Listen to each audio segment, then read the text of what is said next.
అది పట్టుకొని వస్తాడు ఇక్కడ మన ముందుకి. ఇది మీ వేదంలోనే కదా ఉంది అంటే, వేదంలో ఎన్నో ఉన్నాయి. ఉన్నటువంటివి అన్నీ కూడాను ఆయా వర్తమాన కాల పరిస్థితులకు అనుగుణమైనటువంటి రీతిల్లో దాన్ని నువ్వు అన్వయం చేసుకోవాలో చేసుకోకూడదో అది కూడా వేదమే చెప్పింది. మళ్ళీ మనకి నువ్వు ఊరికే ఒక వాక్యం వినేసి వేదం మొత్తాన్ని దూషిస్తే ఎట్లాగా? మిగిలినటువంటివన్నీ కూడా నువ్వు తెలుసుకున్నప్పుడు మాట్లాడు, వేదం నిజంగా మంచి చెప్పిందా చెడు చెప్పిందా.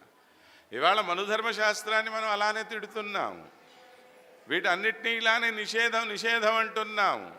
సరే, తెలిసి తెలియని మళ్ళాంటి వాళ్ళందరూ ఏం చేస్తున్నారు? అయ్యో నిజమే కావాలండి, పాపం వేదాల్లో ఇలా రాసింది కావాలండి, వేదం అంతా కూడా ఇంత లోపభూయిష్టము. ఎవడు చెప్పింది వేదం లోపభూయిష్టం అని? కాబట్టి ఇవన్నీ తెలిసి తెలియనటువంటి మాటలు, పాషండులు చేసేటువంటి పని అది. అయితే ఈయన అడిగాడు, అయ్యా ఏ విధంగా మనిషి గొప్పదైనటువంటి శ్రేయస్సుని పొందుతాడు? యజ్ఞయాగాదులు ఒకటేనా ముఖ్యమైనటువంటివి?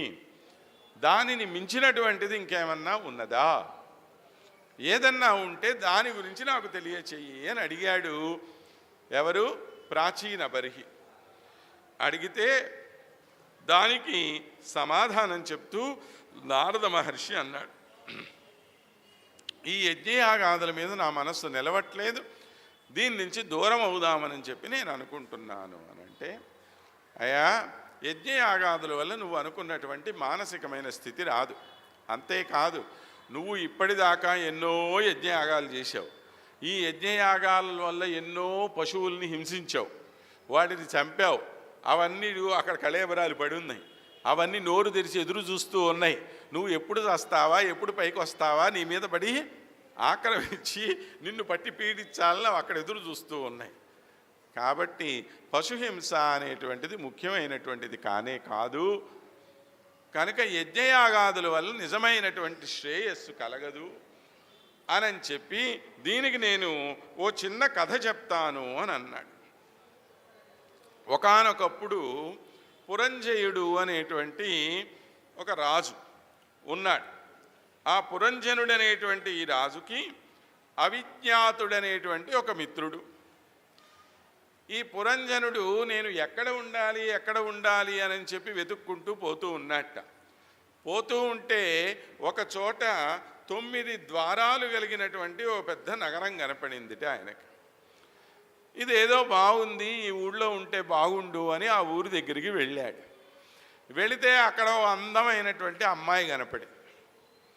ఈ అందమైనటువంటి అమ్మాయి కనపడేసరికి ఈమెదో చాలా బాగుంది అనుకున్నాడు. ఈ అమ్మాయికి వెనకాల ఓ 10 మంది సర్వెంట్లు.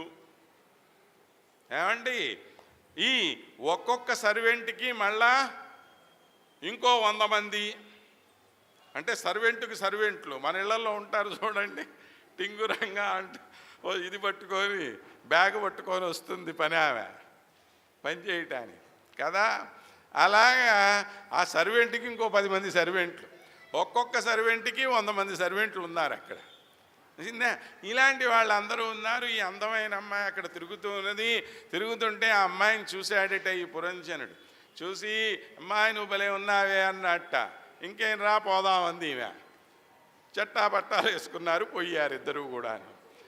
ఇక పోయిన తర్వాత ఇంకేమిటి, కృష్ణార్పణం అంతా ఆమె చేతిలోనే మొత్తమును. ఆమె చేతిలో కీలుబొమ్మ అయిపోయాడు. ఆమె ఎక్కడికి రమ్మంటే అక్కడికి, ఆమె ఏం చెయ్యమంటే అది. ఆమె మాట మీరి ఈయన ఏమీ చెయ్యట్లేదు.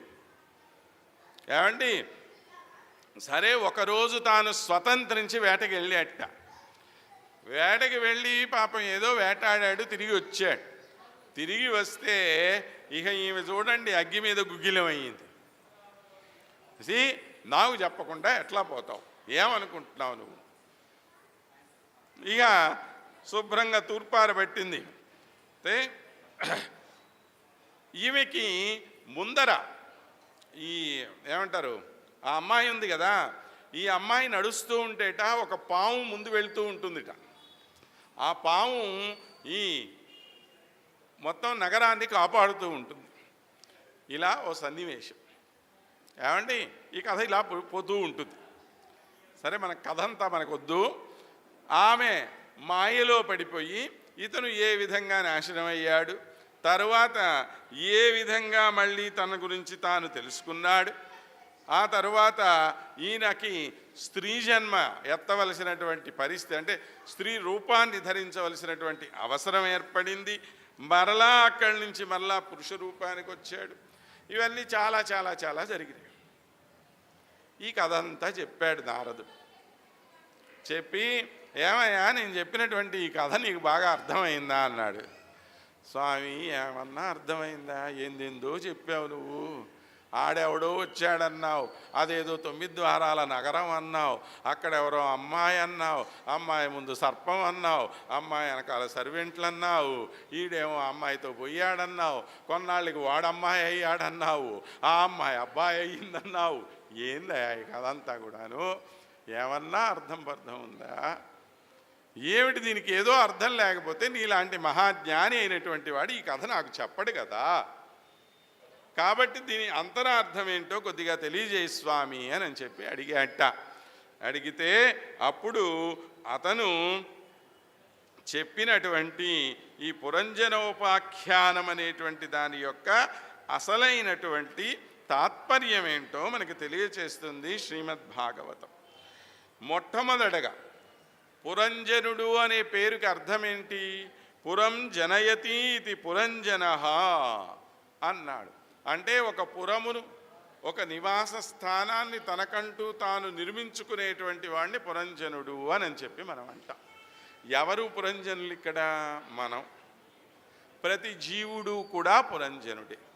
ప్రతి జీవికి ఒక మంచి స్నేహితుడు ఉంటాడు. ఎవడు ఆ స్నేహితుడు? అవిజ్ఞాతుడు. అవిజ్ఞాతుడు అంటే తెలియకుండా ఉండేవాడు. ఎవరు ఆ తెలియకుండా ఉండే స్నేహితుడు? పరమాత్మే మనందరికీ స్నేహితుడైనవాడు. కానీ మనం ఏం చేస్తాము? ఎవరో అమ్మాయి ప్రేమలో పడిపోయి పక్కనుండేటువంటి స్నేహితుడి మాటని పట్టించుకో. ఏమండి, ఇప్పుడు ఈ అమ్మాయి ఎలాంటిది అనంటే 10 రకాలైనటువంటి జ్ఞానేంద్రియాలు, 10 రకాలైనటువంటి కర్మేంద్రియాలు, ఇవి అన్నిటితో కూడినటువంటి మనస్సు అనేటువంటిదే అదిగో ఆ స్త్రీ. ఈ మనస్సు ఎవరి మీద అధికారం చెలాయిస్తుంది? మన మీద చెలాయిస్తుంది. ఈ 9 ద్వారాలు కలిగినటువంటి నగరం అంటే ఏమి? నవరంధ్రాలతో కూడినటువంటి ఈ శరీరం. ఈ శరీరం లోపల జీవుడున్నాడు. జీవుడికి మిత్రుడైనటువంటి వాడు పరమాత్మ, అవిజ్ఞాతుడు. కానీ పరమాత్మ మాటను వినకుండా ఈ జీవుడు ఏం చేస్తున్నాడు? వ్యామోహంలో పడిపోతున్నాడు. అంటే ఈ కర్మేంద్రియాల, జ్ఞానేంద్రియాల యొక్క వలలో పడిపోతున్నాడు. తనను తాను మర్చిపోతున్నాడు. తన అస్తిత్వాన్ని పోగొట్టుకుంటున్నాడు. ఈ తరువాత ఏమేం జరుగుతున్నది మానవుడి యొక్క జీవితంలో? ఇవి అన్నీ కూడాను ఈ పురంజనోపాఖ్యానం ద్వారా మనకి చెప్పినటువంటి విషయాలు. ఆ తర్వాత ఏదో గంధర్వులు వస్తారు, ఈయన మీద యుద్ధం చేస్తారు, గంధర్వుల చేతిలో ఈయన ఓడిపోతాడు. ఎవడా గంధర్వులు? ఈ కామక్రోధ మదలోభమోహాలు అనేటువంటివి వీళ్ళందరే గంధర్వులందరూ కూడా. వీళ్ళందరూ మనల్ని జయించేస్తారు. వీళ్ళ చేతిలో మనం ఓడిపోతున్నాం.